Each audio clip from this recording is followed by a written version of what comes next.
Okay, we're going to put together a 2012 kx450f engine.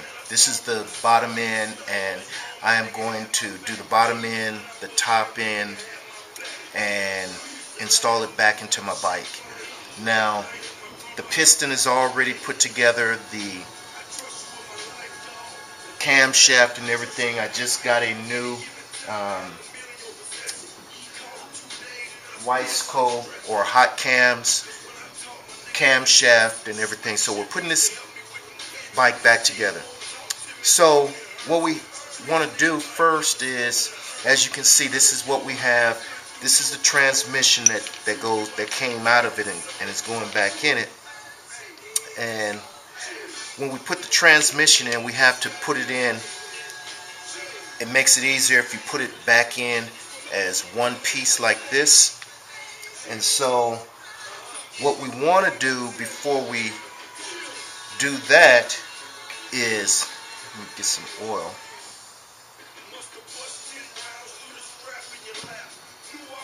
What we want to do is make sure that we have the parts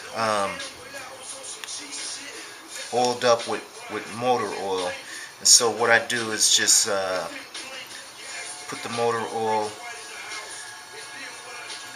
in here, and what this does is it helps lubricate it for when you first start the engine, because there's no oil in it, and it takes a little while before the oil pump can get the oil pump back up into the transmission. And what I do is, when I start it up, I start it without the gas tank hooked up so that it doesn't start, because my engine is fuel injected, so it'll start with no throttle. And I'll keep kicking it for a while, and basically what I'm doing is just getting the oil to pump through the engine by doing that. And so here I'm just lubricating it and getting it ready to put back into the motor. And I'm just putting a little oil on it to help it get started. And that's one piece, and here's the other piece.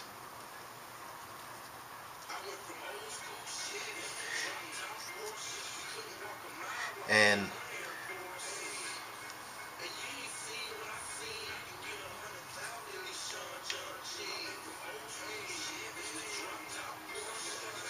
this is all you're doing. And once I get this in, I'll pour a little bit more oil on everything.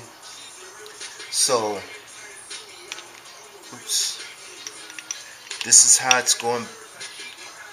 Oh no, like this. This is how it's going back together and in. This end right here is where your sprocket's gonna go. So it's gonna go in there like this.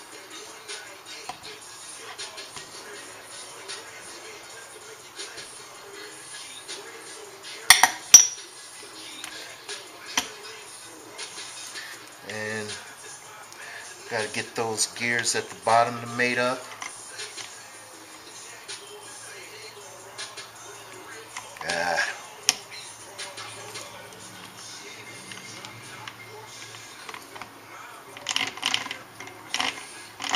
That's not in there. I'm gonna have to take it back out.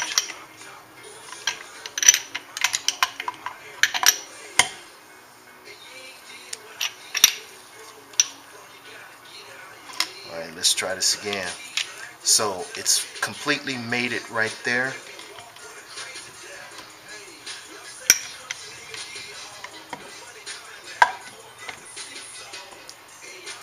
There. Now I got it in. Now you notice how it's ticking right there. It'll turn and then get stuck, turn and get stuck. Once we get all the shift forks and the drum back in, then it'll turn smooth.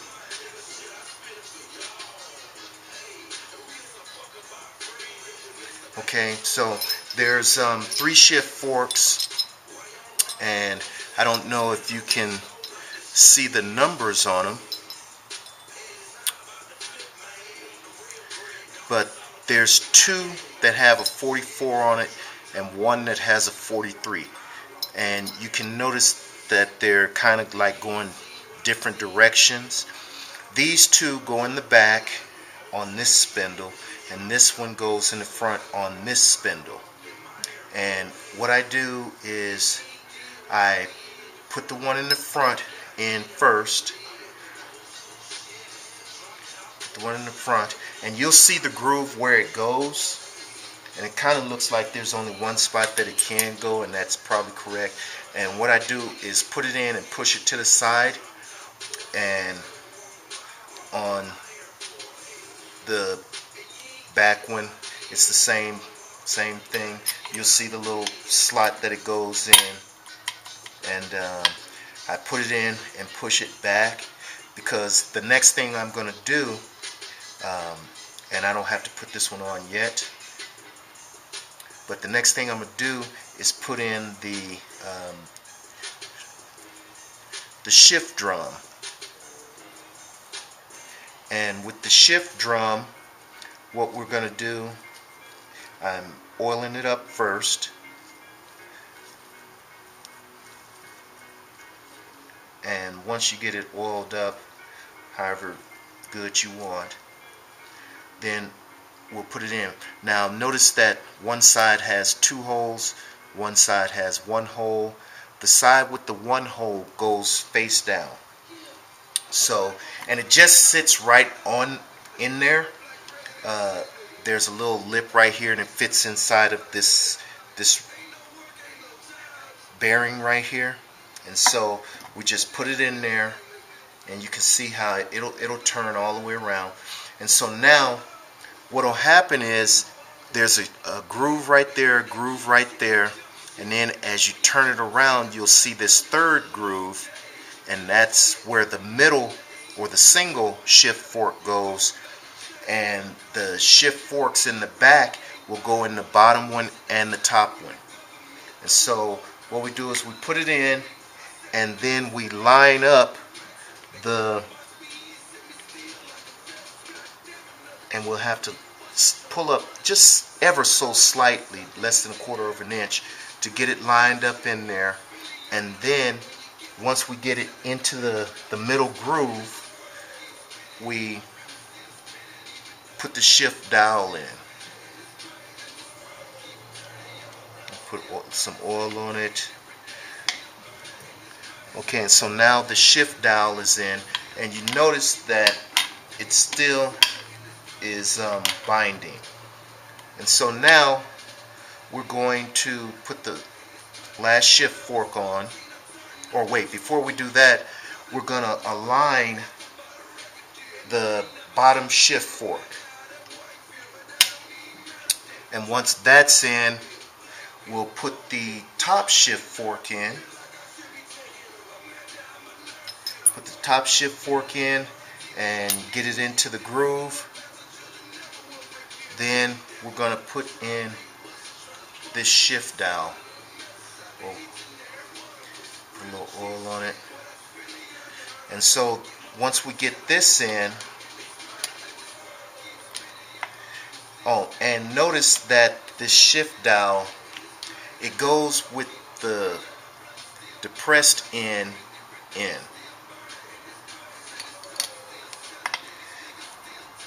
Okay, and once that's in,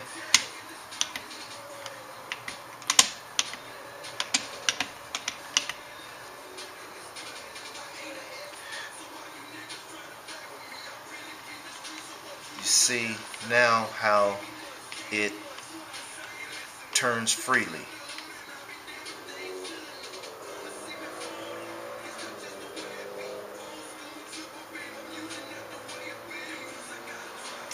And so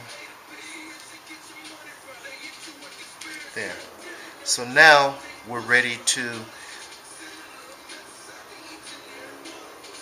put the sealant on and then mate the 2 halves. And so before I do that, there was just a little oil left in this cap, so I'll just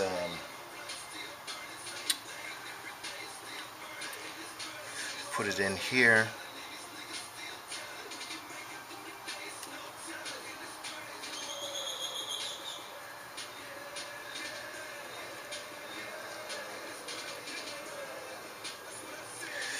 And hopefully you don't have to do this. This is just my level of comfort for this.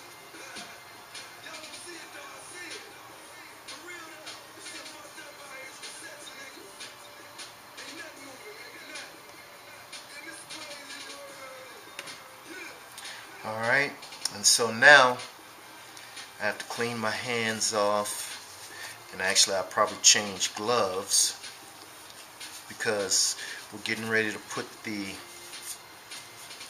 sealant on.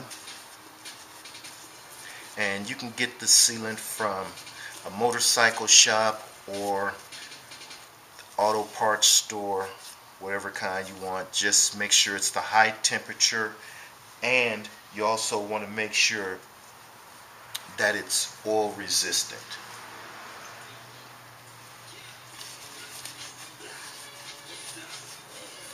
So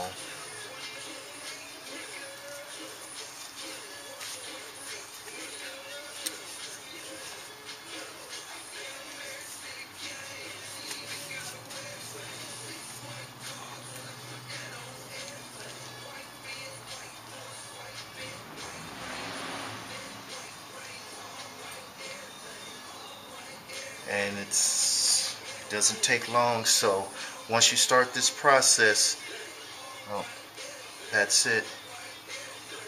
And make sure you get any oil that is spilled onto it. You want to wipe that off.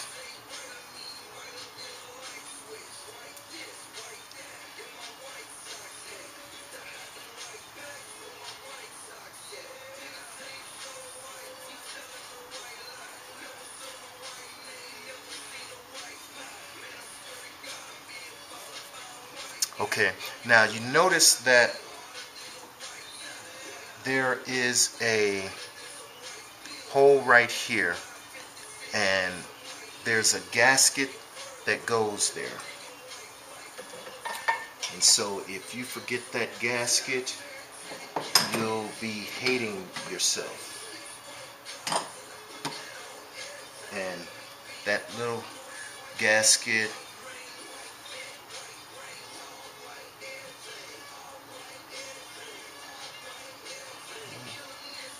doesn't want to stay there. So now we'll start by putting the sealant on.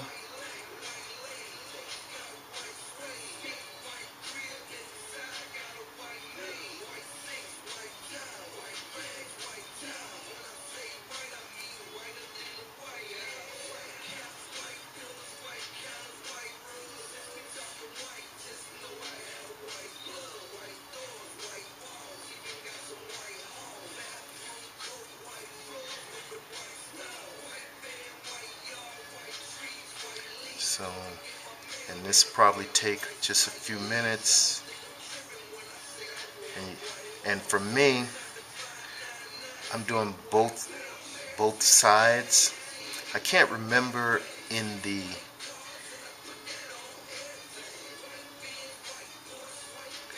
manual if it said that it goes on one side or both.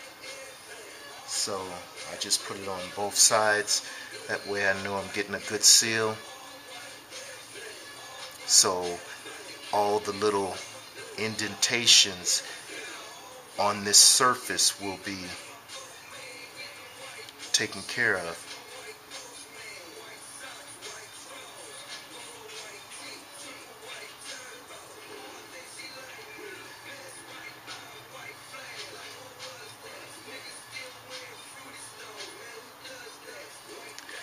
And so by doing this, by doing both sides, and you got to try to be fairly quick with it because it doesn't take long for it to dry, set up and dry.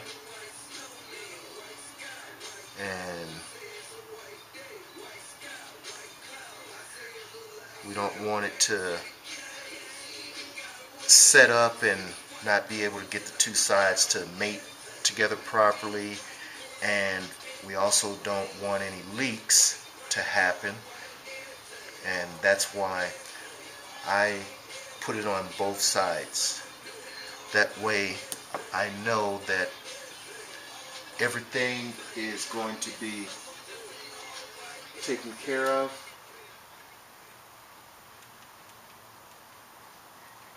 Everything will be taken care of, and when I'm riding, I'm not going to have to worry about oil leaks when I go to clean it up and everything. And it doesn't take long for this stuff to get sticky.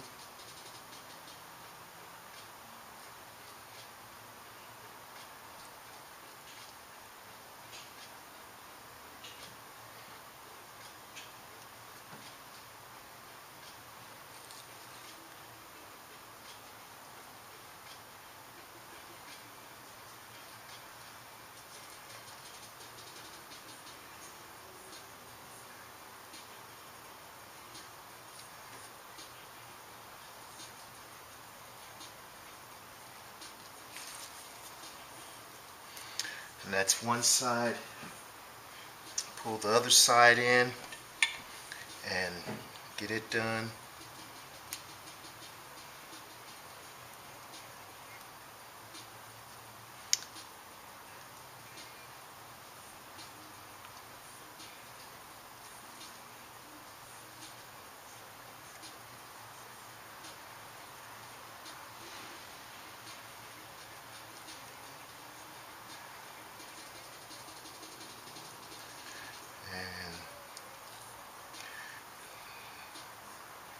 Just get this all down.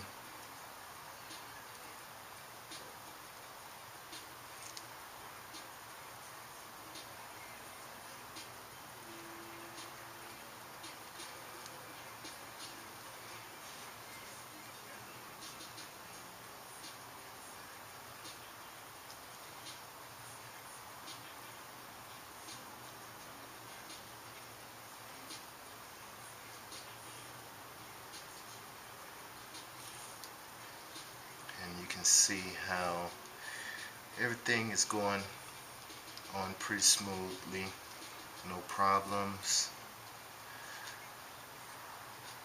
You know, just want to make sure you get a good solid coat on it.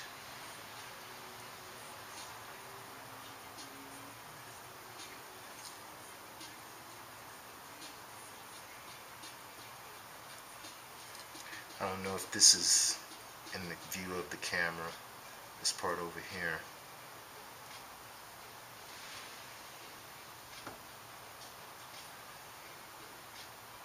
And so now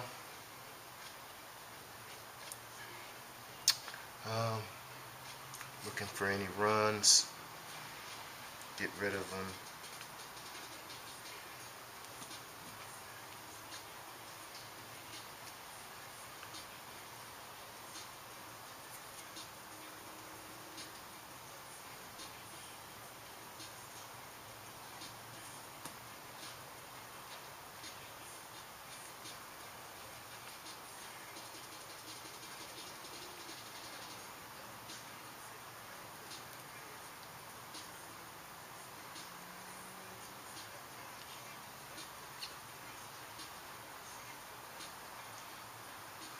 There's my cap.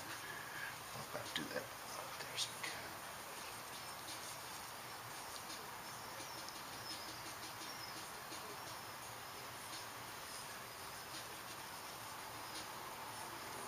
Okay, so now we're going to mate these two. Before we do that, we have to put in the crankshaft. And here's the crankshaft.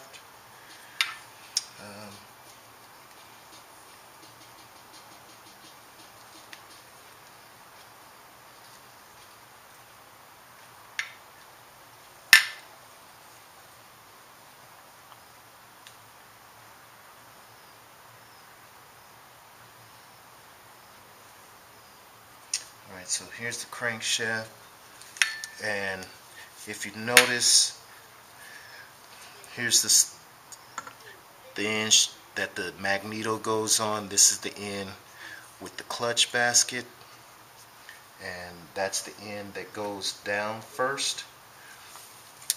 And so we get it in and make sure that it's seated all the way.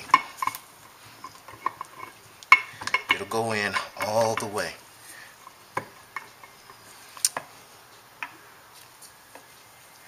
And you'll know there.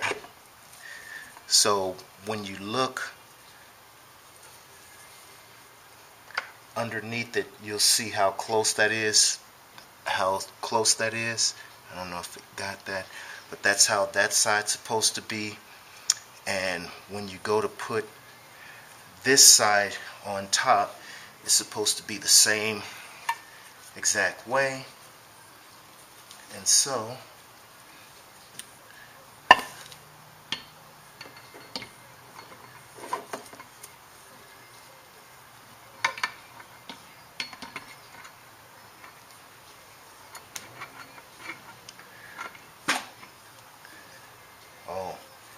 and you don't want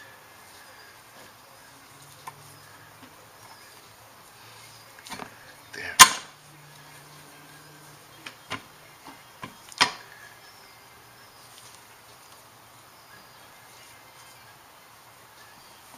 And there. Alright, so they are almost mated, and so I can put the engine up like this, and there's a slight little gap in there that as soon as I put the bolts in, it'll pull the two engine halves completely together, and it'll let them stay. And what I'm going to do is I'm going to start putting the bolts in, and then I will come back.